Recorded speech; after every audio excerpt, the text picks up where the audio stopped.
24. 까레닌 일가의 별장 로데에서 시계를 꺼내보았을 때 우론스키는 어찌나 마음이 뒤숭숭하고 자기 생각에 골몰하였던지 문자판의 바늘을 보기는 보면서도 그게 몇 시인지 도무지 알 수가 없었다. 그는 행길에 나서서 조심조심 진창 속을 헤치고 자기 마차가 있는 쪽으로 걸어갔다. 그는 안나에 대한 열렬한 감정이 가슴에 벅차올라 지금 몇 시인지 또 브란스키한테 다녀올 시간이 있는지 어떤지 그런 것은 애당초 생각할 경황이 없었다.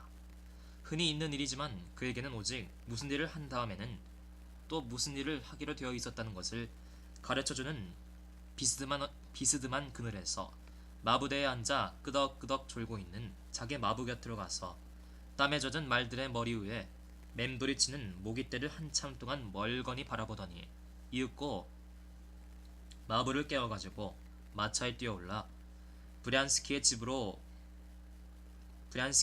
몰라고 분부하였다. 그러다가 20리가량 지나와서야 그는 어지간히 정신이 들어 다시 시계를 보고 때가 5시 반이라는 것과 자기가 늦었다는 것을 깨달았다. 이날은 경마가 수개 종목이 있었다. 즉 먼저 호위병들의 경주가 있고 그 다음에 장교들의 2km 경주와 4km 경주 그리고 맨 나중에 그가 참가하는 장애물 경주가 있었다. 그런즉 자기 차례에는 미칠 수 있겠지만 만일 브란스키한테 다녀온다면 오직 궁정의 모든 존귀한 분들이 이미 내림한 뒤에야 겨우 돌아가게 되는 것이었다. 그것은 재미없는 일이었다. 하지만 그는 브란스키에게 찾아가겠노라 약속을 한 터이어서 이왕이면 거기까지 다녀오리라 작정하고 사정없이 말을 때려 몰도록 마부에게 일렀다. 그는 브란스키의 집에 당도하여 5분가량 머물렀다가 황망히 말머리를 돌리었다. 이처럼 질풍같이 마차를 달리는 사이에 어느덧 그는 흥분이 어지간히 가라앉았다. 안나와 그와의 관계에 있는 모든 괴로운 것, 그들의 담화 뒤에 남은 온갖 애매한 어지러운 생각이 깡그리 머리에서 사라져버렸다. 그는 즐겁고도 들뜬 기분으로 경마에 대한 생각에 오마여 이럭저럭 제 시간에 미칠 수 있으려니 하는 생각을 하였다. 그리고 오늘 밤 안나와 단둘이 만나게 되리라는 행복한 기대가 가끔 휘황한 빗발처럼 그의 상상 속에 타오르는 것이었다. 별장지와 빼찌르부르크에서 경마장으로 향하는 수많은 마차들을 자꾸 따라 앞서고 경마장의 분위기 속에 점점 깊이 들어감에 따라 목전에 박두한 경주의 실감이 차츰 더 그를 사로잡았다. 그의 숙사에는 이미 아무도 없었다. 모두 경마장에 가고 다만 하인이 혼자 대문 곁에서 그를 기다리고 있을 뿐이었다. 그가 옷을 갈아입는 동안에 하인은 벌써 둘째 번 경주가 시작되었다는 것과 어르신네들이 여러 분 찾아와서 그의 일을 묻더라는 것, 그리고 마구간에서 2번씩이나 심부름꾼 아이가 달려왔었다는 것을 아뢰었다.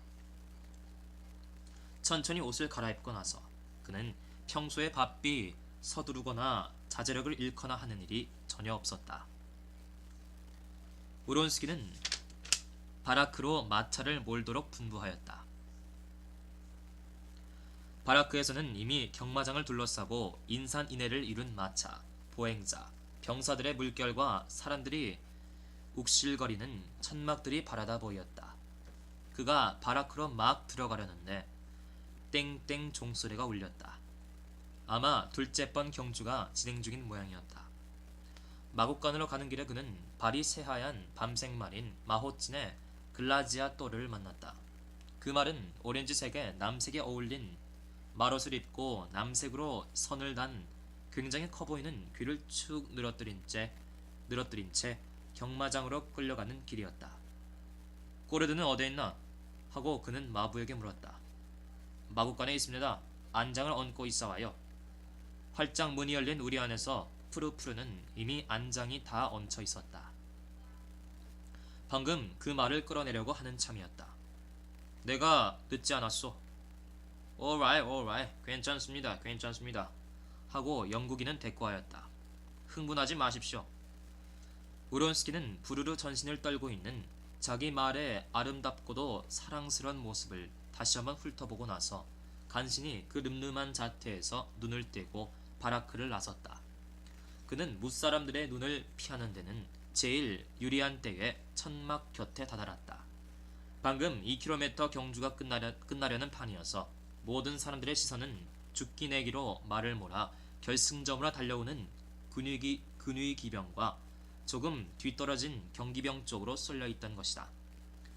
원형 코스의 안팎에 모여섰던 사람들이 모두 결승점 쪽으로 우웅 몰려가고 근위 기병대 장교와 병사들의 한패는 자기 동료인 장교가 틀림없이 우승하게 된 것을 보고 요란스럽게 환성을 올리며 기뻐하는 것이었다.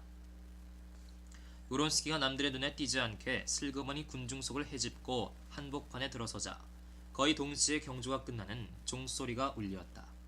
1등을 쟁취한 진창흙을 잔뜩 뒤집어 쓴 키 큰 근위 장교는 안장호에 엎드려 전신이 거먹게 땀에 젖어 가쁜 숨을 헐떡거리는 자기의 잿빛 순말에 고삐를 늦추어주기 시작하였다. 순말은 힘껏 다리를 뻗디디며 허우대 큰 체구에 급격한 뜀을 늦추었다. 그러자 근위 장교는 괴로운 꿈에서 깨어난 사람처럼 주위를 두리번거리며 가까스로 웃는 얼굴을 지었다. 동료들과 그 밖에 숱한 사람들이 그를 둘러싸였다. 우론스키는 천막 앞에서 점잖게 이리저리 자유를 거닐며 이야기들을 하고 있는 그 상류 사회의 인사들을 일부러 피하였다. 그는 거기에 안나도, 배씨도, 형수도 섞여 있는 것을 진작부터 알아보았지만 공연히 마음을 소란케 하지 않으려고 일부러 그들 있는 곳에 가지를 않았다. 그러나 끊임없이 만나는 안면 있는 사람들이 그를 멈추어 놓고는 지나간 경주의 자세한 전말을 이야기하기도 하고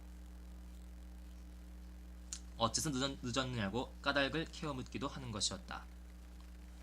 경주에 참가한 장교들이 상을 받으러 천막 안에 들려가고 온 장내의 주위가 그쪽으로 쏠리었을 무렵 대좌의 군복에 금수를 누린 우론스키의 형 알렉산드르가 동생 곁으로 다가왔다. 그는 그리 크지 않은 키에 몸집은 동생처럼 다부지게 생겼는데 동생보다 한결 더 호남자이고 혈색이 좋았으며 코가 불그레한 데다 쥐끼를 띤 온유한 얼굴을 하고 있었다. 내 글쪽지를 받아보았냐? 하고 그는 말을 걸었다. 너를 만나보기가 여간 힘들지 않구나. 알렉산드르 우론스키는 방탕한 행실과 더욱이는 밤낮 없이 술에 취해 있는 무절제한 생활로서 소문난 사나임에도 불구하고 궁정의 사교술이라는 것은 충분히 체득하고 있었다.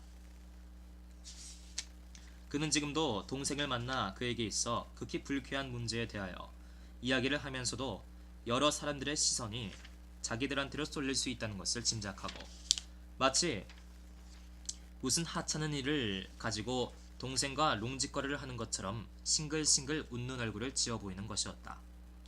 받았습니다. 한데 참 형님이 무엇을 염려하시는지 정말 이해가 안 되는걸요? 하고 우론스키는 말하였다. 내가 염려하는 건 다름이 아니라 이자도 어째 네 얼굴이 보이지 않느냐고 내가 남들에게 주의를 받았고 또 지난 월요일에 빼째르고프에서 너를 만났다는 사람이 있기에 그러는 거다. 이 세상에는 직접 관계 있는 당사자들만이 시비를 논할 수 있는 문제가 있는 법입니다. 그런데 형님이 그처럼 염려하시는 그 문제는 바로 그런 것이죠. 글쎄, 하지만 정 그렇다면 근무를 그만두고 또 제발 제 일에 간섭하지 말아주시기를 바랍니다. 오직 그뿐입니다. 우론스키의 잔뜩 찌푸린 얼굴이 새파랗게 질리고 불쑥 나온 아래턱이 덜덜 떨리었다. 그것은 그에게 있어 매우 드문 일이었다. 그는 본디 유달리 마음이 어진 사람으로서 좀채로 성을 내지 않았지만 그러나 일단 성을 내고 아래턱이 떨리기 시작하는 날이면 알렉산드르 우론스키도 잘 알고 있는 바와 같이 대단히 위험한 인간으로 변하는 것이었다. 알렉산드르 우론스키는 잠옷 유쾌한 듯 미소를 지었다. 난 그저 어머님의 편지를 전하려고 했을 뿐이다. 아무쪼록 회답을 드려라. 그리고 경주를 앞두고 기분은 상하지 말아야지. 부디 성공을 빈다. 이렇게 프랑스 말로 한 마디 보태고는 만면의 웃음을 띄우며 그는 동생 곁을 떠났다. 그러나 형이 물러가기가 바쁘게 다시금 친밀한 인사의 목소리가 우론스키를 멈추어 세웠다. 아니, 친구를 몰라보나 이 사람. 그간 편안한가? 하고 스테판 아르까지치가 말을 던졌다. 그는 이곳 페테르부르크의 화려한 분위기 속에서도 모스크바에 있을 때만 못지않게 자기의 혈색 좋은 얼굴과 깨끗이 빗질한 윤나는 구레나룻을 빛내고 있었다. 어제 여기로 왔네. 근데 자네의 빛나는 승리를 구경하게 되어 참 기쁘해. 언제 다시 만나잖아. 내일 장교 집회소에 와주게. 하고 우론스키는 대답하였다. 그리고는 상대편의 외투 소매를 잡고 양해를 빌면서 경마장 한복판으로 나갔다. 거기에는 벌써 장애물 대경주에 참가한 말들이 끌려 나오고 있었다. 방금 경주를 마치고 난 전신에 땀투성이가 된 기진맥진한 말들은 마부들에게 끌려 각각 자기 우리로 돌아가고 그와 교체하여 장애물 경주에 참가할 씩씩한 새 말들이 한 필 두 필 뒤이어 나타났다. 그것은 대부분이 영국종이었는데 모두 두건을 쓰고 배를 단단히 졸라맨 양이 흡사 엄청나게 큰 무슨 기괴한 새와도 같았다. 바른편에서는 날씬한 체구가 유달리 아름다운 푸르푸르가 끌려가고 있었다. 푸르푸르는 마치 용수철을 달아놓은 듯 탄력 있는 퍼그나 기다란 다리를 상큼상큼 옮겨 디디었다. 거기서 얼마 멀지 않는 곳에서는 방금 귀가 처진 글라지아토르의 마롯을 벗기고 있었다. 궁둥이가 아주 맵시 있고 발굽뼈가 유표하게 짧아 발굽뼈와 발통이 거의 잇닿다시피 한 그 말의 남달리 크고 아름다운 완전히 균형이 잡힌 모습은 부지중 우론스키의 주의를 끌었다. 그는 자기 말 곁으로 가려고 하였다. 그러나 또다시 아는 사람에게 붙잡혔다. 하! 까레닌이 저기 있어! 하고 이말저말 이야기하던 끝에 그 사람은 우론스키에게 말하였다. 부인을 찾는 모양이군요. 그 여자는 천막 맨 중간에 있는 걸 모르고 참, 그 여자를 만나보셨소? 아니, 못 만났소. 이렇게 대답하고는 우론스키는 안나가 있다고 가리켜준 천막 쪽은 돌아다보지도 않고 자기 말 곁으로 갔다. 우론스키가 미처 말 한 장을 검사해볼 사이도 없이 일단 안장을 검사하고 그에 대해서 지시를 줄 필요가 있었다. 참가자들은 천막으로 불려갔다. 추첨으로 번호를 결정하고 곧 출발해야 하는 것이다. 심각하고도 엄숙한 표정으로 낯색이 창백하게 질린 사람도 많았다. 17명의 장교는 천막에 모여 번호를 뽑았다. 우론스키에게는 7번이 맞았다. 그러자 상마! 하고 구령이 들렸다. 자기가 다른 기술들과 함께 모든 사람들의 주목에 초점을 두고 있는 것을 감촉하면서 우론스키는 몹시 긴장된 마음으로 자기 말 곁으로 갔다. 이런 정신 상태에 있을 때에는 오히려 그는 언제나 동작이 뜨고 침착하였다. 코르드는 경사스러운 경마날이라 하여 잠옷 성장을 갖추었다. 그는 가뜩이 단추를 채운 검은 프로코트에 두벌을 올려받치는 풀이 빳빳이 선 높은 카라를 달고 검은 둥글 모자에다 기병화를 신었다. 그는 언제나와 같이 침착하고도 거만한 태도로 손수 양쪽 고삐를 잡고 말 앞에 서 있었다. 푸르푸르는 열병이라도 걸린 듯 계속 온몸을 부르르 떨고 있었다. 말은 불꽃이 튀는 듯 번뜩이는 눈을 빨며 가까이 오는 우론스키를 흘겨보았다.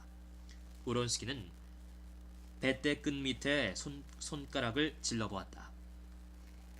그러자 말은 일층 더 사납게 눈을 빨고 이빨을 드러내며 귀를 찰딱 붙였다. 영국인은 주인이 자기의 말 한 장을 얹은 솜씨를 검사하는 것을 보고 입을 비쭉거리며 냉소하는 빛을 띄웠다. 올라타십시오. 마지막으로 자기 적수들 쪽을 올라타십시오. 될수록 흥분을 마십시오. 우론스키는 마지막으로 자기 적수들 쪽을 돌아다보았다. 일단 경주가 시작되면 그들의 모습을 눈여겨볼 겨를이 없다는 것을 그는 알고 있었다.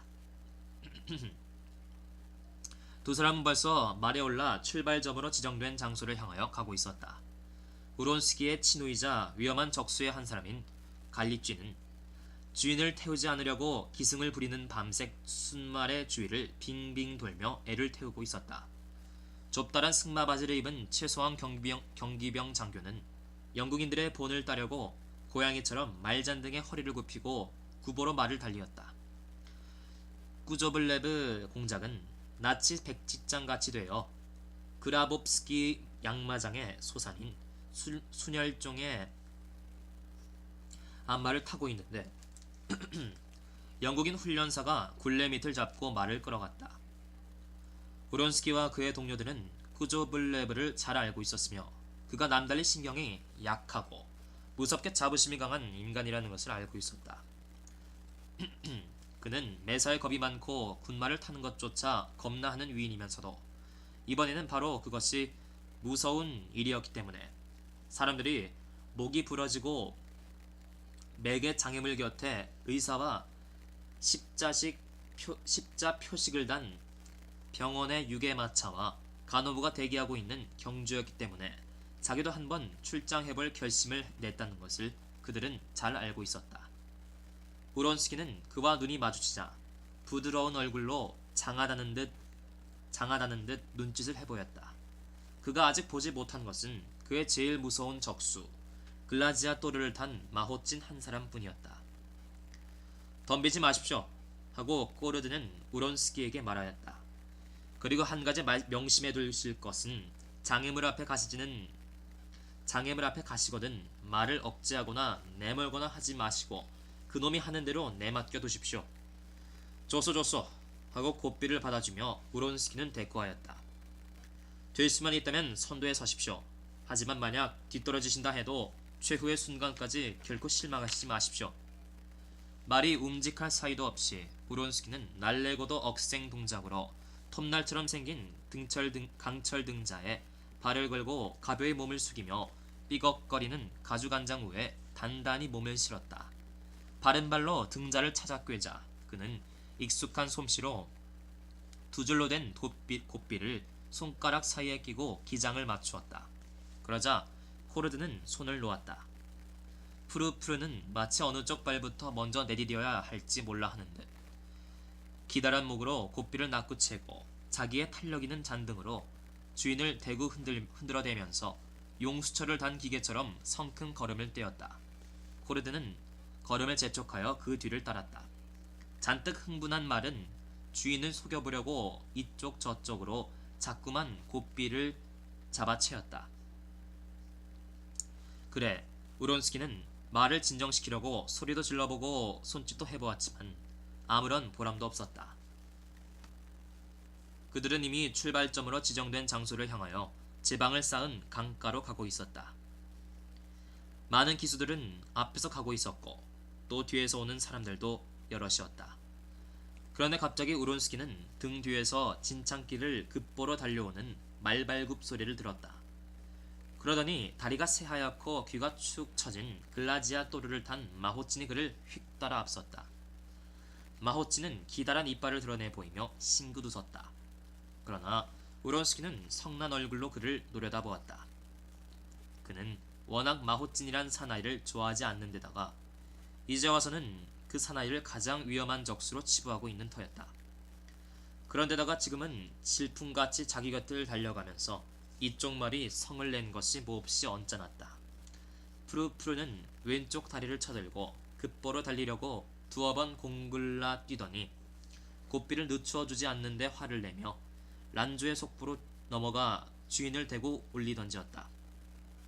코르드 역시 이 말을 찡그리며 거의 뛰다시피 우론스키의 뒤를 따랐다.